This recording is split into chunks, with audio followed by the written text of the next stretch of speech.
BRS working president KTR మాట్లాడుతున్నారు. ఏం మాట్లాడుతున్నారు లైవ్ లో చూద్దాం. పరీక్షలు 24 రకాల వైద్య పరీక్షలు ఉచితంగా చేసుకున్నాం.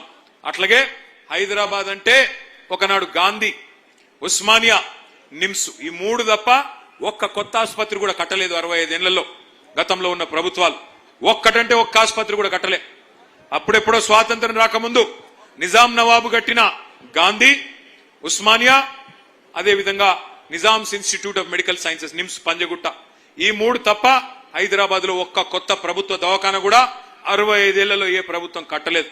అదే మన నాయకుడు కేసీఆర్ గారు హైదరాబాద్ లోని పేద ప్రజల కోసం ఒకటి కాదు, రెండు కాదు, 4 TIMS hospital, Telangana institute of medical sciences, ఒక్కొక్కటి 1000 పడకల ఆసుపత్రి సనత్ నగర్ లో, ఎల్బీ నగర్ లో, అల్వాలలో, గచ్చిబౌలిలో, ఉత్తరం, పశ్చిమం, దక్షిణం, తూర్పు అన్ని వైపులా 4 వైపులా 4000 కొత్త పడకలు, అందులో 3వ వంతు ఐసీయూ, ఈ రకంగా ఏర్పాటు చేయడం జరిగింది.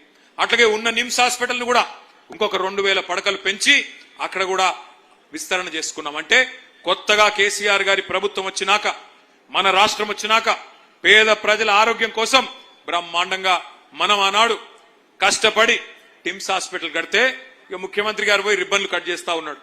ఆయన జేబులో కత్తెర పెట్టుకొని తిరుగుతా ఉన్నాడు ముఖ్యమంత్రి గారు. పాపం జేబులో కత్తెర పెట్టుకొని తిరుగుతున్నట్టే జేబు దొంగ అనుకునేరు. ఆయన జేబు దొంగ కాదు, గజ దొంగ. జేబు దొంగలు పాపం చిన్న చిన్న దొంగతనాలు చేస్తారు. ఈయన మామూలు దొంగ కాదు, దండుపాలెం బ్యాచ్ కు నాయకుడు. కాబట్టి ఆయన ఆ జేబులో కత్తెర పెట్టుకొని ఎక్కడ మనం కట్టిన ఫ్లైఓవర్ ఉంటే అక్కడ పోయి రిబ్బన్ కట్ చేస్తాడు. ఎక్కడ మనం కట్టిన బిల్డింగ్లు, టిమ్స్ హాస్పిటల్ లాంటి బిల్డింగ్లు ఉంటే వాటికి రిబ్బన్లు కట్ చేస్తాడు.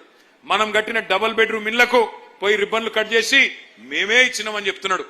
నేను ఈ వేదిక ద్వారా, కూకట్పల్లి వేదిక ద్వారా అడుగుతా ఉన్నా రేవంత్ రెడ్డి గారిని, అయ్యా రేవంత్ రెడ్డి గారు, ఇందిరమ్మ ఇండ్లు అన్నావు కదా, ఇందిరమ్మ ఇండ్లంటివి కదా, ఎస్సీ ఎస్టీలకు 6 లక్షలు ఇస్తా అన్నావు, మిగతా